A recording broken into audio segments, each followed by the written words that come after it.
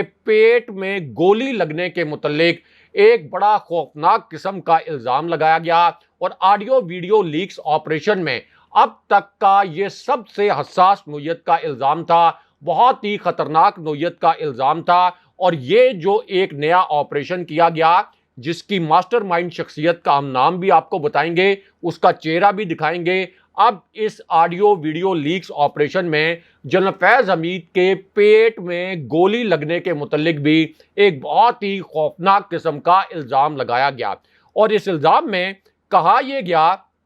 کہ عمران خان صاحب کے ہاتھ سے ایک تسبیح چھینی گئی۔ اب سب کو پتا ہے کہ عمران خان صاحب ہر وقت تسبیح پر ورد کرتے رہتے ہیں، ہر وقت ان کے ہاتھ میں ایک تسبیح ہوتی ہے۔ تو کہا یہ گیا کہ یہ جو تسبیح عمران خان صاحب کے ہاتھ میں ہوتی تھی جس میں وہ ورد کرتے رہتے تھے، یہ تسبیح خان صاحب سے چھین کر جنرل فیض حمید کو دی گئی، یعنی اس وقت جب جنرل فیض حمید DGISI تھے۔ اس کے بعد اسی آپریشن میں الزام یہ لگایا گیا کہ جنرل فیض حمید کا کوئی گھریلو جھگڑا ہوا اپنے فیملی ممبرز کے ساتھ، اور پھر یہ کہا گیا کہ اس گھریلو جھگڑے کے دوران جنرل فیض حمید کے پیٹ میں گولی لگی۔ جی ہاں، یہ الزام لگایا گیا، لیکن اس کے بعد اس آڈیو ویڈیو لیکس آپریشن میں جنرل فیض حمید کے متعلق ہی ایک اور بڑا غلیظ قسم کا اور بڑا گھٹیا قسم کا الزام لگایا گیا۔ اب یہ جو الزام تھا اس کا تعلق بھی بشرا بی بی صاحبہ کے متعلق تھا،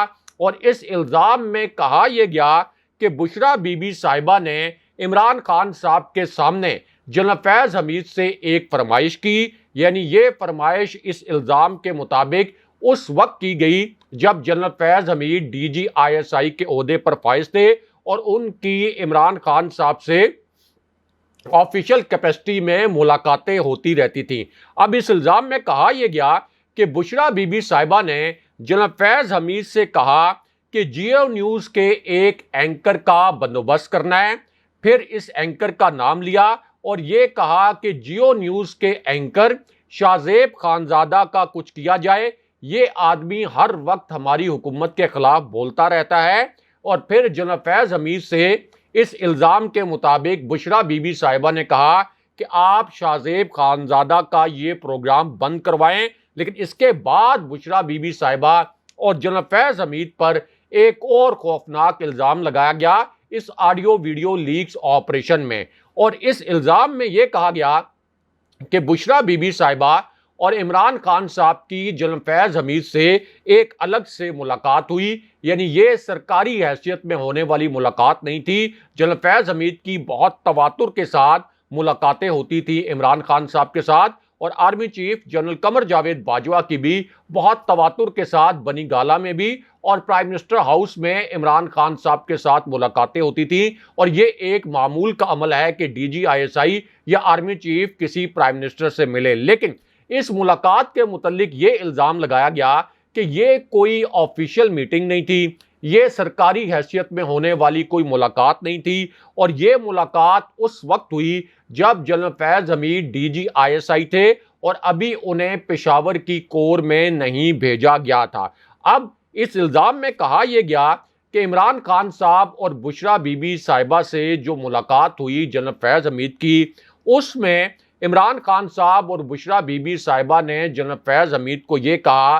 کہ میاں نواز شریف اس وقت جیل میں ہیں اور اب صرف جیل سے میاں نواز شریف کی لاش ہی باہر آنی چاہیے۔ یہ الزام لگایا گیا کہ خان صاحب اور بشرا بی بی صاحبہ نے جنرل فیض حمید کو کہا کہ ہمیں اب جیل سے میاں نواز شریف کی لاش چاہیے، لیکن اس کے بعد army chief general Qamar Javed Bajwa اور 800 مرغیاں جلانے کے متعلق ایک بڑا ہی غلیظ قسم کا اور بڑا مضحکہ خیز قسم کا الزام اس آڈیو ویڈیو لیکس آپریشن کے تحت لگایا گیا، اور یہ الزام لگایا گیا بشرا بی بی صاحبہ پر، جن کے متعلق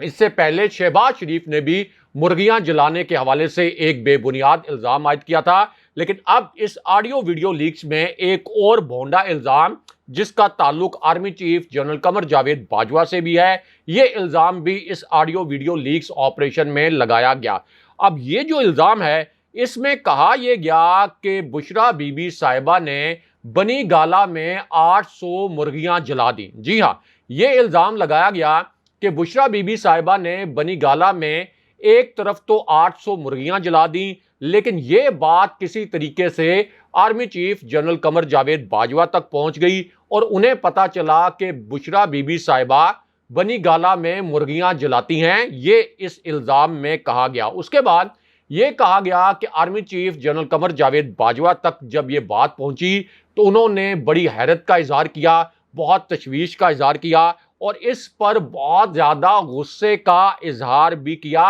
یہ اس آڈیو ویڈیو لیکس آپریشن میں ایک بھونڈا الزام عائد کیا گیا، لیکن اس کے بعد بشرا بی بی صاحبہ اور ان کے سابق شوہر خاور مانیکا کے حوالے سے بھی ایک بڑا مضحکہ خیز قسم کا الزام لگایا گیا، اور اس الزام میں کہا یہ گیا کہ بشرا بی بی صاحبہ نے اپنے سابق شوہر خاور مانیکا کو فون کیا۔ یہ فون بشرا بی بی صاحبہ نے اس الزام کے مطابق اس وقت کیا جب اس قسم کی اطلاعات پھیلی تھی کہ خاور مانیکا کی فیملی کو کوئی پولیس افسران نے روکا۔ بعد میں یہ جو اطلاعات تھی ان کی کوئی تصدیق نہیں ہو سکی تھی، لیکن کہا یہ گیا کہ خاور مانیکا کو فون کیا بشرا بی بی صاحبہ نے اس وقت، اور یہ کہا کہ جس پولیس آفیسر نے ہمارے بچوں کو روکا اسے آپ اپنے ڈیرے پہ لے کے جائیں، اسے مرغا بنائیں، اس کو سزا دیں، اس کو آپ جوتے ماریں اور اس کو عبرت کا نشان بنا دیں تاکہ کوئی ہماری فیملی کی طرف دیکھنے کی جرت نہ کر سکے۔ یہ ایک بھونڈا الزام لگایا گیا، لیکن اس کے بعد خاور مانیکا کے متعلق ایک اور الزام بھی لگایا گیا۔ اب یہ جو الزام تھا اس میں کہا گیا کہ خاور مانیکا نے بشرا بی بی صاحبہ کو ایک پیغام بھجوایا، اور وہ پیغام یہ تھا اس الزام کے مطابق کہ ہماری جو بیٹی ہیں ان کی شادی سعودی عربیہ میں ہو رہی ہے، اس لیے آپ خصوصی ایک طیارہ لے کر سعودی عرب چلی جائیں، اور ہماری خواہش یہ ہے کہ عمران خان صاحب بھی اس شادی میں شریک ہوں۔ حالانکہ یہ خبر بھی 100% جعلی ثابت ہوئی تھی جس وقت یہ گھٹیا قسم کے الزامات پہلی بار لگائے گئے تھے، لیکن اب پھر اس قسم کے الزامات لگائے گئے ہیں۔ لیکن اس کے بعد چیف جسٹس عمر عطا بندیال جو سپریم کورٹ کے اس وقت حاضر سروس چیف جسٹس ہیں، ان پر ایک بڑا خوفناک الزام اس آڈیو اور ویڈیو لیکس آپریشن میں لگا دیا گیا، اور اس الزام میں کہا گیا کہ چیف جسٹس صاحب نے عمران خان صاحب کے ساتھ ملی بھگت کی، یہ الفاظ استعمال کیے گئے، اور پھر یہ کہا گیا کہ عمران خان صاحب اور چیف جسٹس کی ملی بھگت سے حمزہ شہباز کی حکومت ختم کروا دی گئی۔ لیکن اس کے بعد بشرا بی بی صاحبہ اور ایک جج کے قتل کے متعلق ایک انتہائی گھٹیا قسم کا الزام اس آڈیو اور ویڈیو لیکس آپریشن میں لگایا گیا۔ اب وہ الزام یہ لگایا گیا کہ بشرا بی بی صاحبہ نے عمران خان صاحب کو کہا کہ ایک جج کو قتل کروانا ضروری ہے، یہ ہماری بڑی سیاسی ضرورت ہے، اس لیے آپ اس منصوبے پر عمل درآمد کروائیں۔ اس کے بعد الزام یہ لگایا گیا کہ بشرا بی بی صاحبہ نے خان صاحب کو یہ کہا کہ سابق جج ارشد ملک کو قتل کروا دیں، یعنی وہ جج جس کو بلیک میل کر کے شریف خاندان نے ایک ویڈیو بنائی تھی، اور سابق جج ارشد ملک نے ایک بیان حلفی جمع کروایا تھا عدالت میں کہ شریف خاندان نے کیسے بلیک میل کیا ارشد ملک کو۔ تو اب یہ ایک بھونڈا الزام لگایا گیا کہ بشرا بی بی صاحبہ نے خان صاحب کو کہا کہ ارشد ملک کو قتل کروا دیں، اور پھر ارشد ملک کو قتل کروا دیا گیا اور اسے کورونا بیماری سے جوڑ دیا گیا کہ ارشد ملک جو ہیں وہ کورونا بیماری سے انتقال کر گئے۔ اس کے بعد بشرا بی بی صاحبہ پر یہ بھی الزام لگایا گیا کہ اس قتل کے بعد انہوں نے کہا کہ قتل تو ہوتے رہتے ہیں، یہ معمولی بات ہے، لیکن اس کے بعد جسٹس ثاقب نثار کی بیٹیوں کے متعلق ایک عجیب و غریب قسم کا اور ایک اور بڑا ہی غلیظ قسم کا الزام اس آڈیو ویڈیو لیکس آپریشن میں لگایا گیا،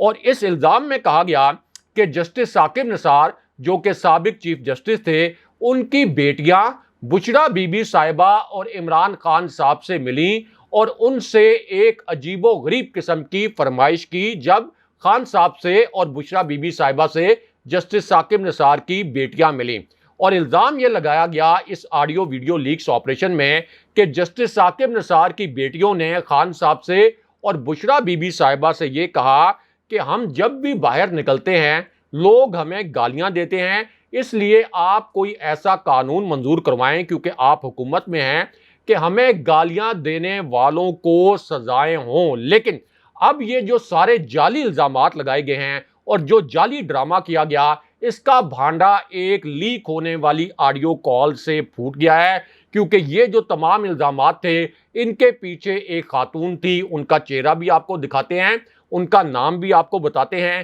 کیونکہ یہ جو بھونڈے الزامات لگائے گئے یہ تمام الزامات ہیکر کا ایک جعلی اکاؤنٹ بنا کر لگائے گئے۔ اب اس نام نہاد ہیکر کی باقاعدہ شناخت بھی ہو گئی ہے اور پتہ یہ چلا ہے کہ یہ ہیکر اصل میں کس شخصیت کے کہنے پر کام کر رہا تھا اور کس شخصیت کے کہنے پر اس نے یہ الزامات لگائے اور یہ ٹویٹس کیے۔ اب پتہ یہ چلا ہے کہ یہ جو نام نہاد ہیکر تھا یہ اصل میں مریم نواز کا کارندہ تھا۔ اب اس کے گرد جب گھیرا تنگ ہوا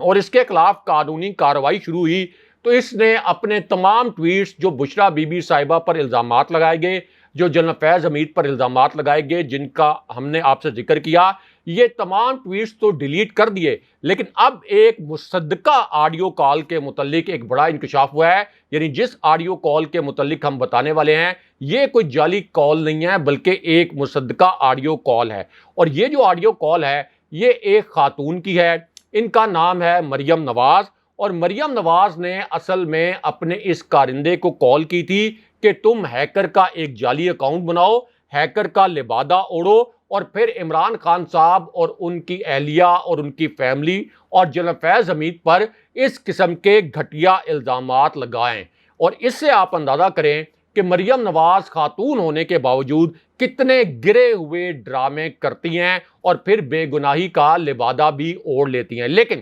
یہاں پر army chief general Qamar Javed Bajwa کے متعلق الگ سے بھی ایک بڑی اور اہم نوعیت کی خبر آئی ہے۔ یہ آج کی ایک بڑی بریکنگ نیوز ہے، ایک تازہ ترین خبر ہے۔ اسی خبر سے جڑی اب ایک ویڈیو بھی سامنے آ گئی ہے۔ اب جیسے ہی یہ خبر سامنے آئی تو D G I S I اور ڈی جی ایف آئی اے کے متعلق بھی ایک بڑی خبر آ گئی اور ایک بہت بڑا دعویٰ کر دیا گیا۔ اب اس دعوے میں کہا یہ گیا کہ ڈی جی ایف آئی اے کو باتھ روم میں بند کر دیا گیا۔ اس دعوے میں الزام یہ لگایا گیا کہ جب عمران خان وزیر اعظم تھے تو انہوں نے ڈی جی ایف آئی اے بشیر میمن کو بلایا اور ان کے سامنے مریم نواز کے متعلق کچھ نامناسب الفاظ استعمال کیے۔ اس کے بعد یہ مضحکہ خیز الزام لگایا گیا کہ بشیر میمن کو عمران خان صاحب کے الفاظ پر غصہ آ گیا اور وہ وزیر اعظم عمران خان پر برہم ہو گئے۔ اس کے بعد عمران خان صاحب کے جو پرنسپل سیکرٹری تھے اعظم خان، انہوں نے بشیر میمن کا ہاتھ پکڑا، ان کو باتھ روم میں لے گئے اور ان کو باتھ روم میں بند کر دیا۔ اب یہ جو بھونڈا الزام لگایا گیا ہے یہ بھی مکمل طور پر بے بنیاد اور جھوٹا ثابت ہو چکا ہے، لیکن بشیر میمن جو سابق ڈی جی ایف آئی اے ہیں اس وقت شریف خاندان اور مریم نواز کی کٹ پتلی بن کر عمران خان صاحب پر الزامات لگا رہے ہیں، اور ان الزامات کی جو ماسٹر مائنڈ ہیں وہ بھی مریم نواز ہے۔ لیکن یہاں پر army chief general Qamar Javed Bajwa کے متعلق الگ سے ایک بڑی خبر آئی ہے اور اسی خبر سے جڑی ایک ویڈیو بھی اب سامنے آ گئی ہے۔ اب یہ جو خبر ہے یہ عین اس وقت سامنے آئی جب مریم نواز نے ایک بڑا ایڈونچر کیا، اور وہ ایڈونچر یہ تھا کہ جیسے ہی انہیں لاہور ہائی کورٹ سے پاسپورٹ ملا انہوں نے فوراً فلائٹ پکڑی تاکہ پنجاب حکومت انہیں روک نہ سکے اور پھر وہ ہنگامی طور پر لندن پہنچ گئی۔ لیکن دوسری جانب یہ دعوے بھی کیے جا رہے ہیں کہ ایک طاقتور شخصیت کی جو قریبی شخصیت ہے، ایک عزیز شخصیت، وہ بھی اس وقت لندن میں موجود ہے۔ اس قسم کا دعویٰ کیا گیا ہے اور یہ بھی کہا گیا ہے کہ ایک اور اہم ترین شخصیت اب لندن پہنچنے والی ہیں، اور اس دعوے میں کہا گیا کہ میاں نواز شریف، مریم نواز اور اس اہم ترین شخصیت کی لندن میں اکٹھے ملاقات ہونے والی ہے۔ دوسری جانب حمزہ شہباز اور ایک بڑی گرفتاری کے متعلق بھی ایک بڑی خبر آئی ہے، کیونکہ حمزہ شہباز کو احتساب عدالت نے منی لانڈرنگ کیس میں طلب کیا تھا، لیکن عدالت میں اچانک ایک بڑی عجیب و غریب قسم کی صورتحال پیدا ہو گئی، اور وہ صورتحال یہ تھی کہ عدالت کو بتایا یہ گیا کہ حمزہ شہباز کی کمر میں تکلیف ہے، اس لیے وہ عدالت نہیں آ سکتے اور ان کو عدالت میں حاضری سے استثناء دیا جائے۔ یعنی شریف خاندان کے فراڈ کا آپ اندازہ لگائیں کہ اب حمزہ کی وزارت اعلیٰ گئی تو اب وہ کمر درد کا بہانہ کر کے عدالت میں پیش نہیں ہو رہے اور کوئی چیف جسٹس یا عدالت اس معاملے کا نوٹس نہیں لے رہی۔ لیکن اسی پوری صورتحال میں پنجاب کے وزیر داخلہ کرنل ہاشم اور پنجاب کی تحریک انصاف کی صوبائی حکومت نے اب یہ کہا ہے کہ حمزہ شہباز اس کیس میں تو گرفتاری سے بچ سکتے ہیں، لیکن لانگ مارچ تشدد کیس جو ہے اس میں ہم ہر صورت میں حمزہ شہباز کو گرفتار کریں گے، وہ بہت جلد جیل کی ہوا کھائیں گے۔ اور دوسری جانب ایک اہم خبر یہ بھی ہے کہ پاک فوج نے ٹانک میں آپریشن کے دوران 4 دہشت گردوں کو ہلاک کر دیا۔ اگلے پروگرام تک کے لیے خدا حافظ۔